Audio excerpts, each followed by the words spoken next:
യേശുവിൽ ഏറ്റവും അനുഗ്രഹീതരായവരെ, എല്ലാവർക്കും ക്രിസ്തുമസിൻ്റെ ആശംസകളും പ്രാർത്ഥനകളും ഡെയിലി ബ്ലെസ്സിങ്ങിലൂടെ എല്ലാവർക്കും നേരുകയാണ്. ഇന്ന് ഒത്തിരി സന്തോഷമുള്ള ദിവസമാണ്. ഒരുപക്ഷെ പള്ളിയിലൊക്കെ പോയി തിരിച്ചു വന്നായിരിക്കുമില്ലേ, ദേവാലയത്തിൽ പോകാനുള്ള ഒരുക്കമായിരിക്കും. ഇല്ലെങ്കിൽ പള്ളിയിൽ പോയി തിരിച്ചു വന്ന് ഭവനങ്ങളിലായിരിക്കുന്ന ഒരു സമയമായിരിക്കും.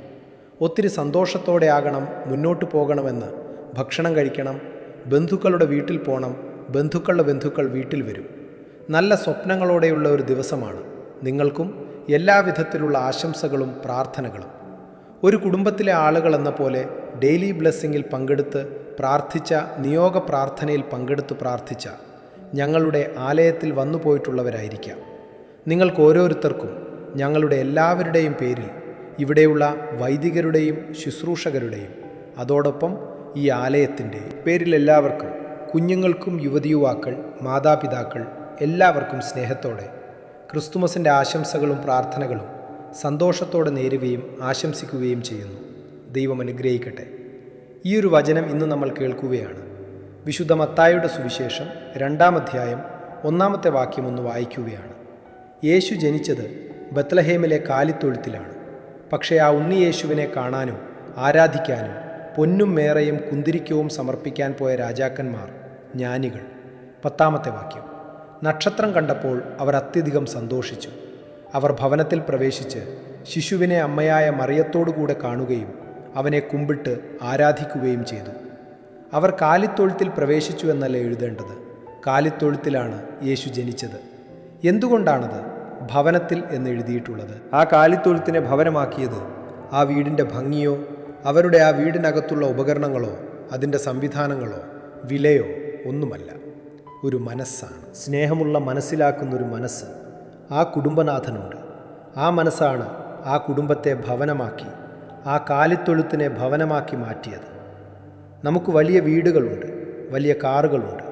പക്ഷേ പലരും മിണ്ടിയിട്ട് കുറേ നാളായി ഒരുമിച്ച് ഭക്ഷണം കഴിച്ചിട്ട് കുറേ നാളായി സുഖമാണോ സന്തോഷമാണോ ഉണ്ടോ എന്നൊക്കെ ചോദിച്ചിട്ട് ഒത്തിരി നാളായി മനസ്സുകൊണ്ട്, ശരീരം കൊണ്ട് അടുത്തടുത്താണെങ്കിലും മനസ്സുകൊണ്ട് അകല കലകലെ ഇരിക്കുന്നവരുണ്ട്.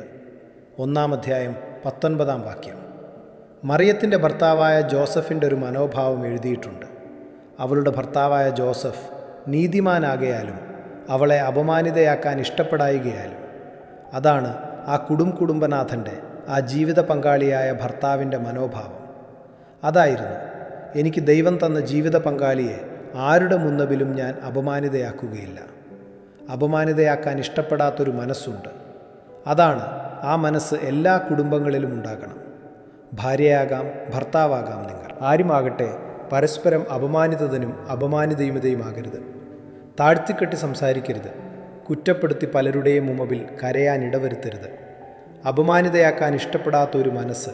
അതുകൊണ്ടാണ് ഞാൻ അങ്ങനെ ചിന്തിക്കുന്നു. ആ മനസ്സാണ് ഈ പുൽത്തൊഴുത്തിനെ, കാലിത്തൊഴുത്തിനെ ഭവനമാക്കി മാറ്റിയത്. അവർ കാലിത്തൊഴുത്തിൽ പ്രവേശിച്ചെന്നല്ല, അവർ ഭവനത്തിൽ പ്രവേശിച്ച്.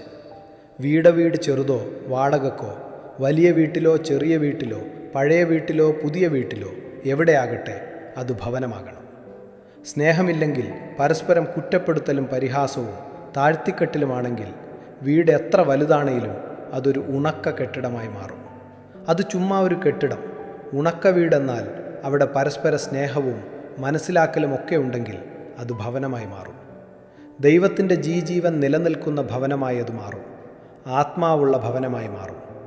ഭംഗിയോ കളറോ, നിലത്തിട്ടിരിക്കുന്ന ടൈൽസോ മാർബിളോ, വില കൂടിയ ഇലക്ട്രോണിക് ഉപകരണങ്ങളുടെ എണ്ണമോ, മുറ്റത്ത് കിടക്കുന്ന കാറിൻ്റെ വലിപ്പമോ, വിലയോ ഒന്നുമല്ല വീടിനെ ഭവനമാക്കി മാറ്റുന്നത്.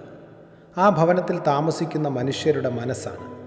സ്നേഹമുള്ള മനസ്സ്, ചേർത്ത് നിർത്തുന്ന മനസ്സ്, അംഗീകരിക്കുന്ന മനസ്സ്, കുറ്റപ്പെടുത്താതെ ഒപ്പം നിൽക്കുന്ന, സപ്പോർട്ട് ചെയ്യുന്ന, പ്രോത്സാഹിപ്പിക്കുന്ന മനസ്സ്, ലാക്കുന്ന പരസ്പരം, കുറ്റപ്പെടുത്താത്ത, അപമാനിതനാക്കാനും അപമാനിതയാക്കാനും ഇഷ്ടപ്പെടാത്ത മനസ്സാണ് ഭവനമാക്കി മാറുന്നത്. അവിടെയാണ് ദൈവം, യേശു ജനിച്ചത്. യേശുവി നമ്മുടെ കുടുംബത്തിൽ, യേശു ജനിച്ച് യേശു വളരുന്ന അനുഭവം ഉണ്ടാകട്ടെ. യേശു ജനിച്ച അനുഭവം മാത്രം പോരാ, ജനിച്ച സ്ഥലത്ത്, ഭവനത്തിൽ, വ്യക്തിയിൽ യേശു വളരുന്ന അനുഭവം, ആ ദൈവസാന്നിധ്യം വളരട്ടെ, ആ സമാധാനം വളരട്ടെ, ആ സന്തോഷം വളരട്ടെ. സമാധാന പ്രഭു എന്നാണ് യേശുവിനെക്കുറിച്ച് പറയുന്നത്. സമാധാനം ഭൂമിയിൽ സന്മനസ്സുള്ളവർക്ക് സമാധാനം. ഈ സമാധാനം നമ്മുടെ കുടുംബങ്ങളിലുണ്ടാകട്ടെ. പ്രാർത്ഥിക്കുന്നു പ്രിയപ്പെട്ടവരെ. നല്ല ദിവസം നിങ്ങൾക്ക് ആശംസിക്കുന്നു. നിങ്ങൾക്ക് വേണ്ടി പ്രാർത്ഥിക്കുന്നു.